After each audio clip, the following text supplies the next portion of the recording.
pertanyaan perihal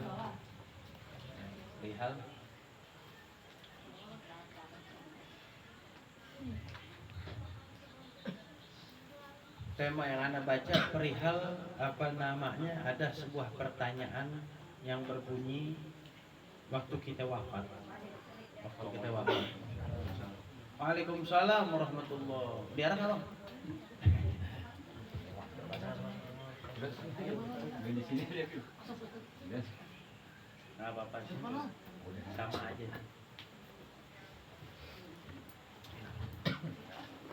Ya. Ditanya, waktu kita wafat, roh kita ini waktu dicabut di mana terus? Di mana tuh roh? Ayo, orang wafat, meninggal, rohnya keluar dari jasad. Terus roh kemana? Rohnya kemana? Yakin jasad kita.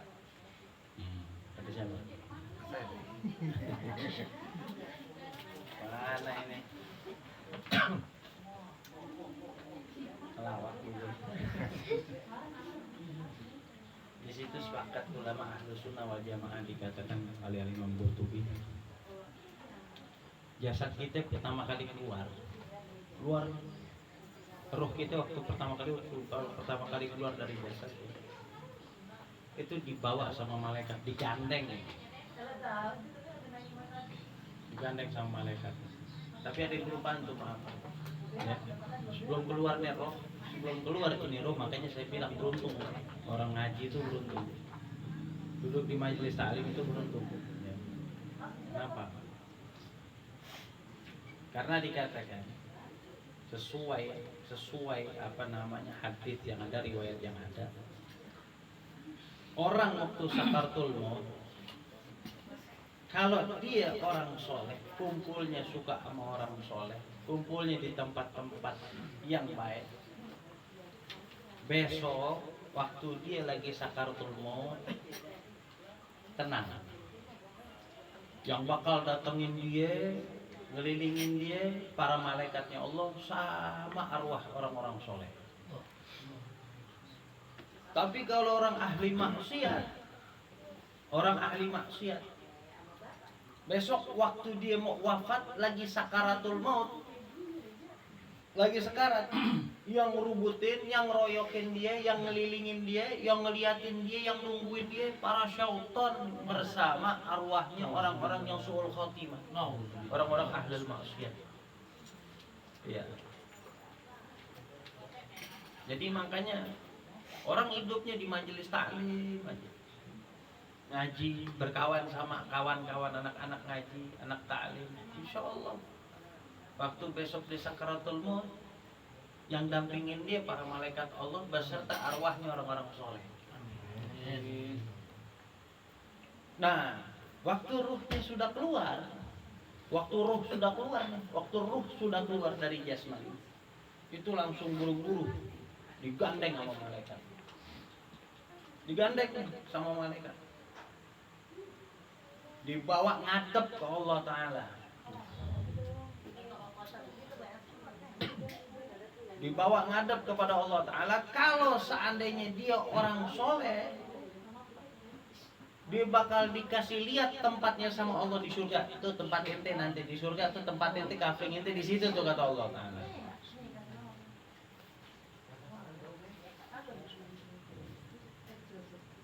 Diajak naik turun sampai sekadar waktu, ya, berapa lama? Sampai ini jasmani selesai bukan dimakamkan, disolatin. Sekadar itu, ruhnya disempilin lagi.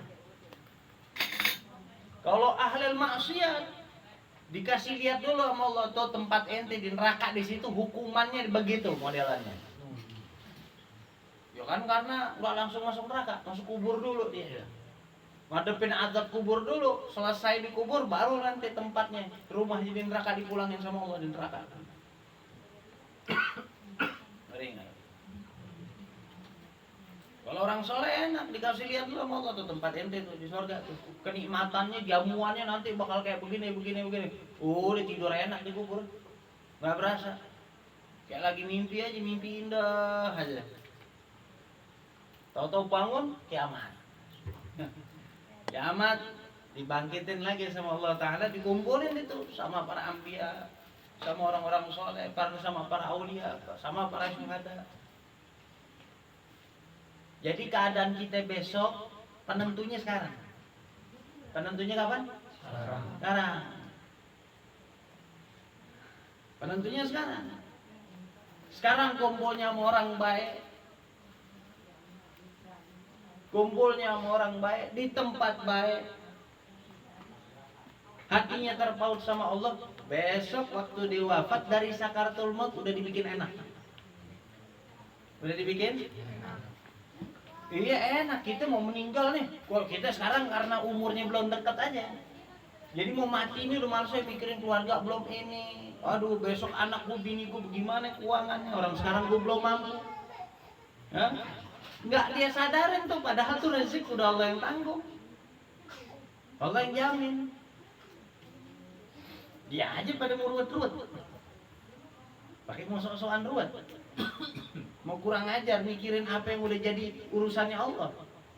Lah tugas lo mah kerja aja udah. Kan intinya begitu. Dapat nggak dapat tuh bukan urusan lu, urusan Allah yang mau bagi. Kalau Allah mau bagi nggak sesuai dengan maunya ente dan nggak sesuai dengan waktu yang ente mau kehendaki, enggak. Allah bagi ente sesuai kehendaknya Allah. Waktunya sesuai dengan waktunya Allah. Wah, karena Allah tahu yang paling baik dan yang terbaik buat kita. Intinya orang-orang semacam itu ya, nanti waktu mau meninggal, kalau benar-benar waktunya dekat, udah dikelilingin malaikat, udah tenang dia. Asik, nggak ada mikirin anak bini lagi.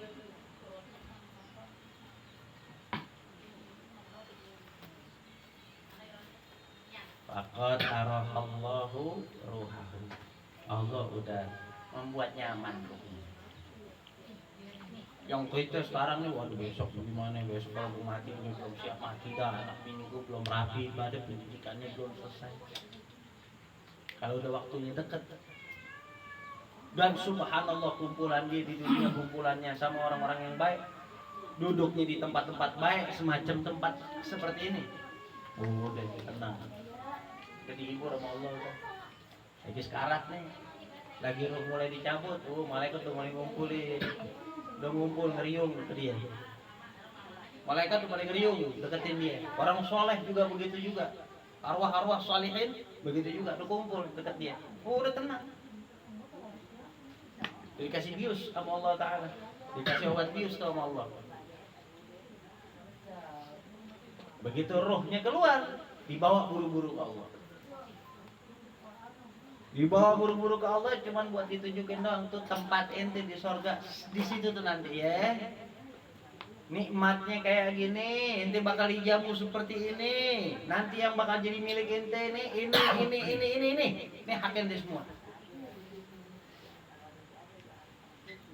Begitu tuh jasad udah dikelar di sholatin, disempilin.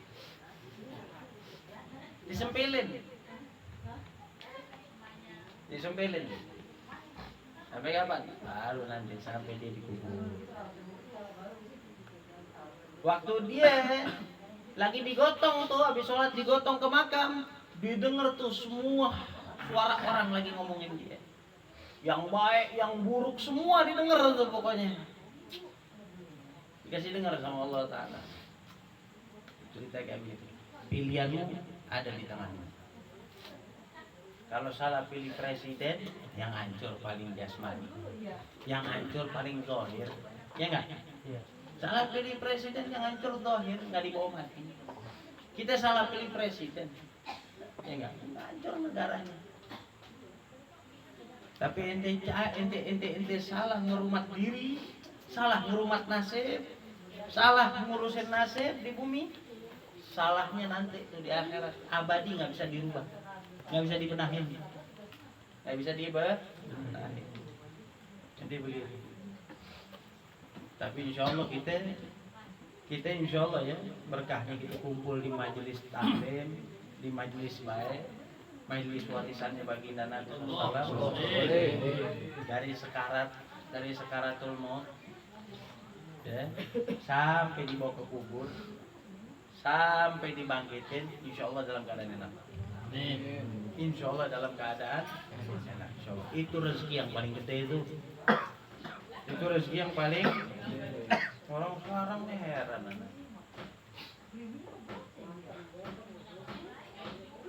Saya nggak naif, bukan orang yang naif insya Allah. Saya pusing, urusan dunia pusing.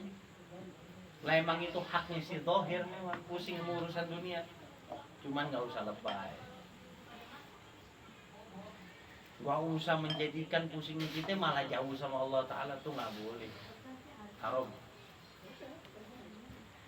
Hah? Haram. Boleh.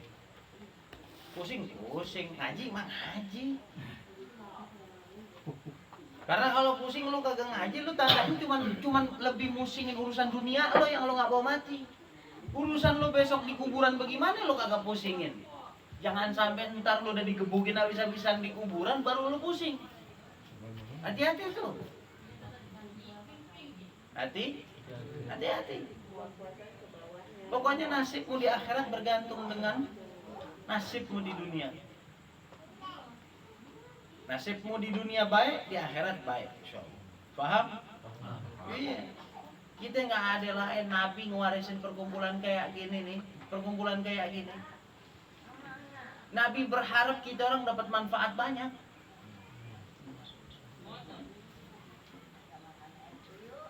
Nabi mungkin kalau nggak dipanggil sama Allah di saat itu masih hidup sampai sekarang nih, pengen banget dampingin kita. Pengennya Nabi, cuman udah kadung Allah kangen duluan. Disuruh tuh malaikat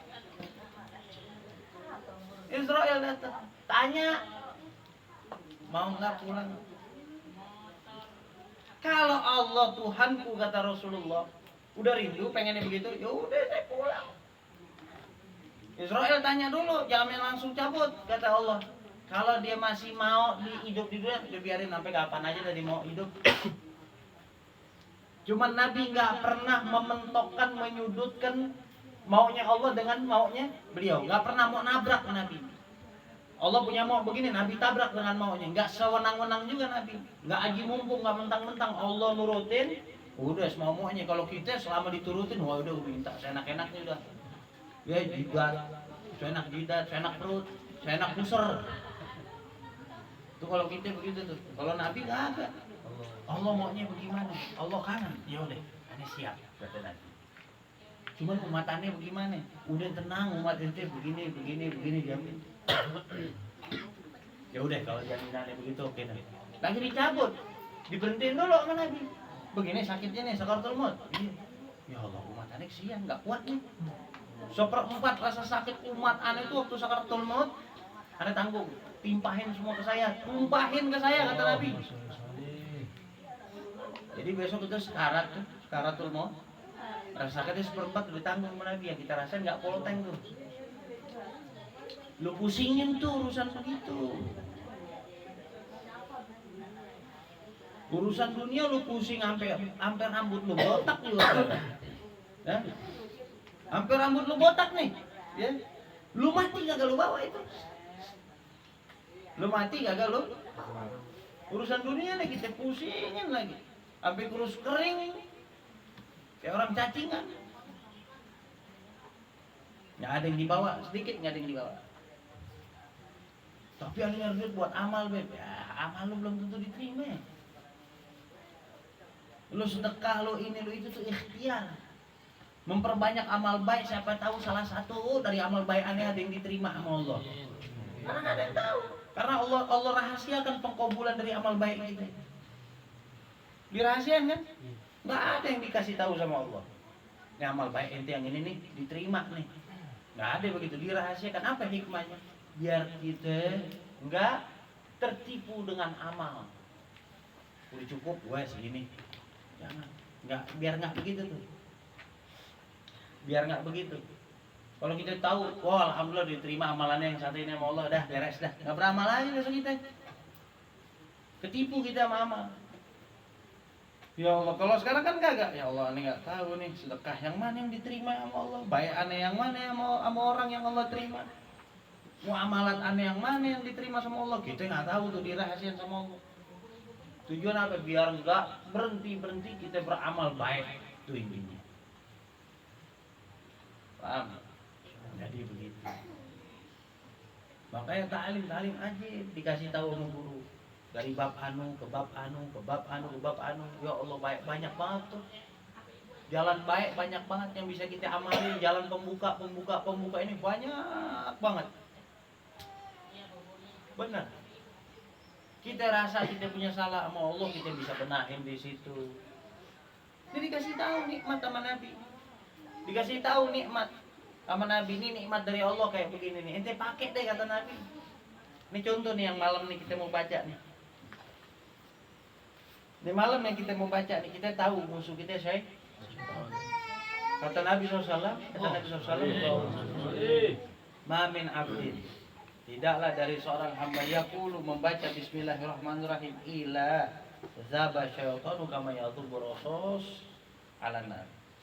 Kecuali itu syaitan yang lagi mau godain kita, kalau kita baca bismillahirrahmanirrahim, itu syaitan yang ada di badan kita ya, meleleh kayak timah yang dilelehin di atas api. Bayangin tuh.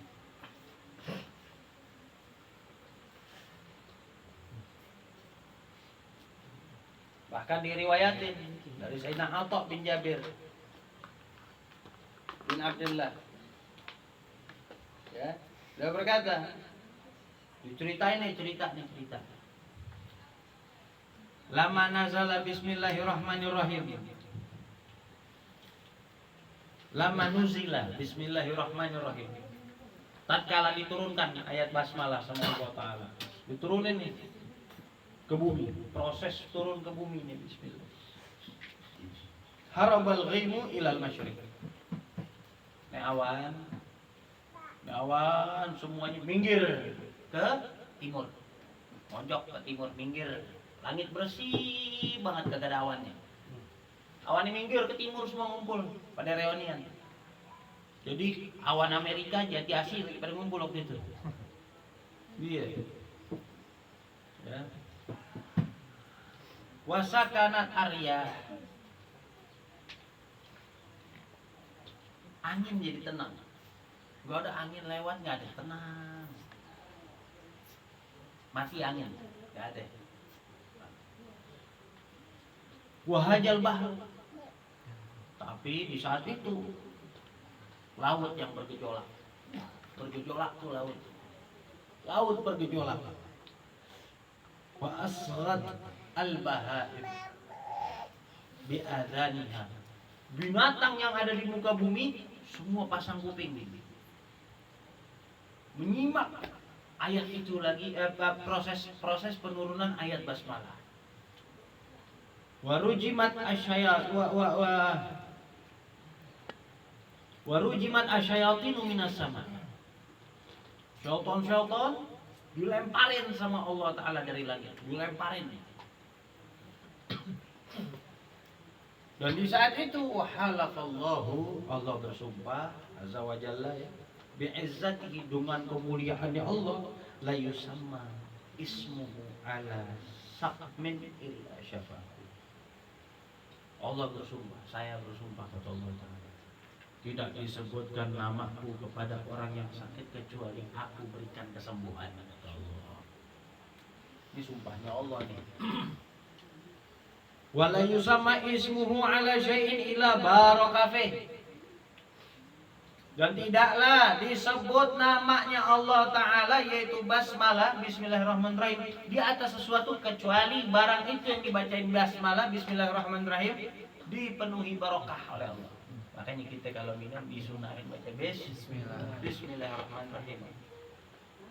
Maksudnya apa? Ini kita meletakkan ayat basmalah di dalam air, biar air yang kita minum jadi barokah. Kalau udah barokah jadi obat. Wala yusamma ismuhum ala syai'in illa barakafi. Wa man qara'a bismillahirrahmanirrahim dakhala jannah. Barang siapa, kata Allah, dan barang siapa yang membaca bismillahirrahmanirrahim, besok dia mati masuk surga. Amin. Coba kalau kagak ngaji, tahu nggak? Ya. Emang sengaja tuh setan ngejagain ente biar kagak dapet nih fadilah begini nih. Jangan sampai nih hamba Allah, dikasih malas. Makanya aneh bilang fadilahnya ilmu, fadilahnya taklim ini ngalah-ngalahin fadilahnya jihad. Syuf dikatakan, kata Nabi nih, bukan kata saya nih. Kata Nabi, gak ada amal baik, gak ada amal baik manapun kalau dibandingin dengan jihad, kecuali perumpamaannya itu kayak orang buang ludah di atas laut. Amal baik, itu yang mau tandingin seluruh amal baik dengan jihad. Perumpamaannya kayak itu buang ludah di atas laut. Ngerti nggak maksudnya? Nggak ada apa-apanya. Tapi kata Nabi, itu amal baik semuanya plus jihad. Kalau dibandingin sama ente nuntut ilmu kayak begini, kebayaannya kata Nabi. Itu kalau diperumpamakan sama kayak ente buang ludah di atas laut. Itu amal baik udah digabung jihad tuh. Ente amalnya baik tiap hari ente soleh. Masya Allah. Kalau zaman dulu masih ada tuh perempuan nyukur rambutnya dikumpulin buat jadi pelananya si kuda, dijual buat pelana udah ada tuh sedekah buat perang. Ada begitu. Andai kan sekarang masih berlaku kayak gitu, ente botakin rambut ente buat nyumbang ke jihad, plus ente jihad lagi, plus mau harta ente sedekahin lagi. Mau ditandingin, mau diadu, ama yang nuntut ilmu kayak begini lah, kata Nabi, kayak buang ludah di atas laut, kagak ngefek. Saking agungnya itu ngaji. Kenapa? Karena syaitannya gede. Kok bisa sih urusan kita duduk begini doang ngaji ini tandingannya sama jihad? Jihad pakai darah, pakai susah, pakai repot, pakai sakit, pakai sedih, semuanya pakai. Kalau dicerita jihad, dia perang semuanya pakai. Taklim kagak gimana ya, paling top capek, pegel badan gitu di majelis taklim, kram dikit kesemutan. Benar nggak sih begitu? Pulang malam dikit masuk angin, mencret. Iya emang segitu, cuman capeknya ente pas nyampe di rumah diolah sama syaitan. Dah, nggak usah berangkat lagi ngaji, ngapain lu nggak ingat kemarin capek? Lu lagi ada urusan. Listrik lu belum bayar loh. Orang udah nagih utang loh. Udah nggak usah ngaji udah. Lu urusin aja begini percuma lu ngaji, nggak dapat jalan keluar, kurang ajar tuh syaitan. Emang kadang-kadang setan perlu kita lawan pakai cara setan emang. Lu nggak ngaji, gue sumpahin susah 7 turunan lu. Takut kan tuh dia ngaji. Biarin pakai cara setan. Yang penting gue jangan kalah sama setan. Gitu. Ini hasutannya nih bikin rusak otak. Kalau otak udah rusak, orang udah betah nggak ngaji, padahal dia nggak ngapa-ngapain. Mahrum, jadi orang rugi. Dikasih kesempatan bisa ngaji, dia nggak ngaji, mahrum, rugi nih orang. Dikasih kesempatan sama Allah masuk ke ladang emas, keluar dari itu ladang nggak buat apa-apa. Ini mahrum namanya, bukan mahrum. Kalau mahrum tuh sakit jiwa, gila, edian. Ini mahrum, orang rugi, merugi daripada kebaikan. Mahrum pakai hak. Kalau marhum dirahmatin, beruntung dia. Ini kebalikannya, mahrum. Punya kesempatan, punya kebolehan, punya keleluasaan, kelonggaran, dia kagak ngaji. Dia kagak datang. Besok betah nggak ngaji, hatinya yang rusak. Emang itu tujuan setan, biar paham tuh siasatnya dia. Lu tahu politik dunia aja udah jahat banget tuh. Jahat nggak? Politik negara ini jahat. Kotor politik. Lebih kotor lagi politiknya syaitan, ngejauhin kita sama Allah Ta'ala. Kata syaitan, lah gue sih godain pejabat gampang. Udah gitu efeknya sih nggak gede-gede amat. Dicari kerjaan yang lebih hebat lagi, yang lebih mulia lagi. Ngapain nyesatin orang ngaji? Bikin malas orang ngaji.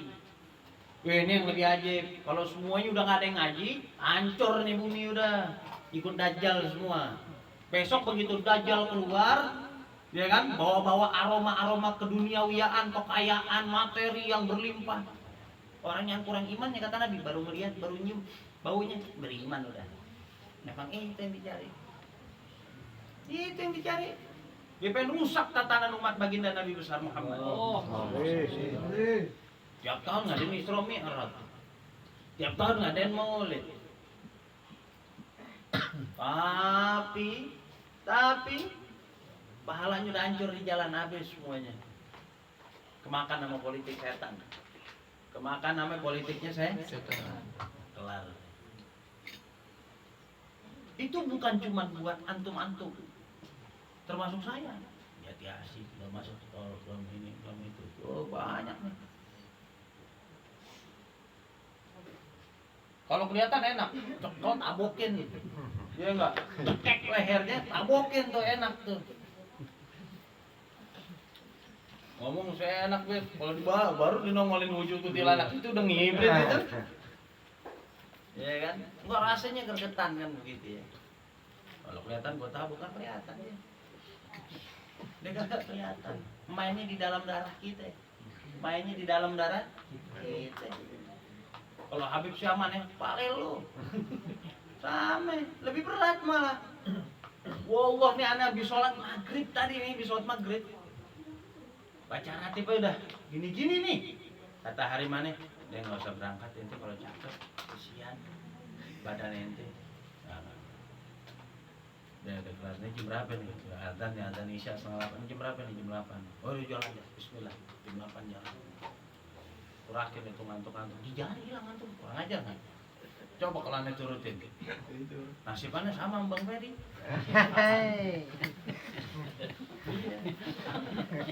Nah bisa belum murid sama-sama setan ya.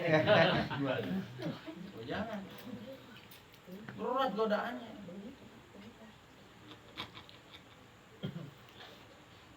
Mana pusing Beb, sama Habib juga pusing. Sama semua pusing. Kita selama masih hidup numpang sama jasad, ini urusannya si jasad bakal terus ngerong-ngerong kita. Nggak ada ceritanya nih jasad gak ngerong-ngerong. Emang udah sunatullahnya begitu.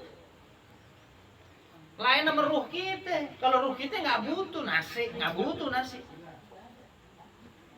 Ente punya ruh, kita punya ruh nih. Kita puasain. Jangan 2 bulan, jangan 40 hari, jangan 3 bulan, 2 tahun kita gak kasih makan nasi, kagak mati tuh ruh. Coba tuh ruh, kagak dikasih empan, ilmu sama hikmah 3 hari kata Nabi, mati itu hati. Tuh ruh sakit udah itu, sekarat udah.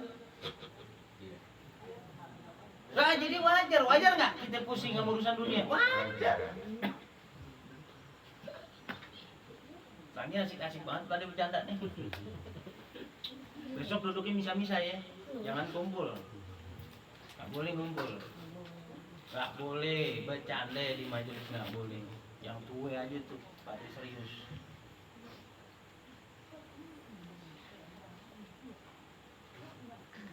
Nabi pusing nggak? Pusing Nabi. Nabi pusing. Makanya di dalam ilmu tauhid kita dikasih tahu salah satu sifatnya Nabi, sifat jaiz. Apa jaiz? Afrodul basyariyah. Nabi itu punya sifat kemanusiawiaan biasa.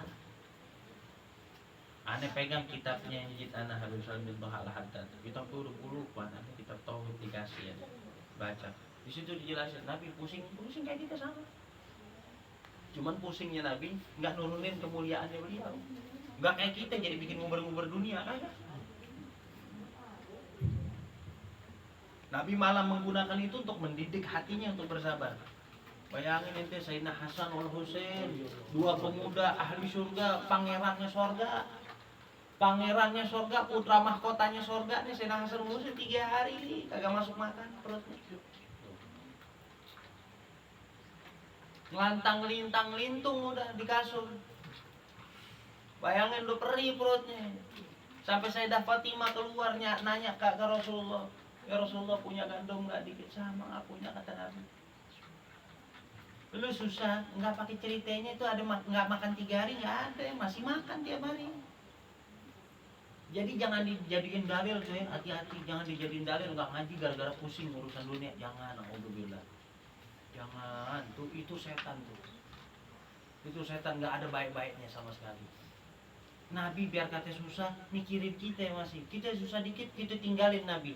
Waduh, naudzubillah. Begitu mati pengen syafaatnya Nabi. Ente manusia macam apa ente ini? Nggak punya malu itu sama Nabi kayak gitu.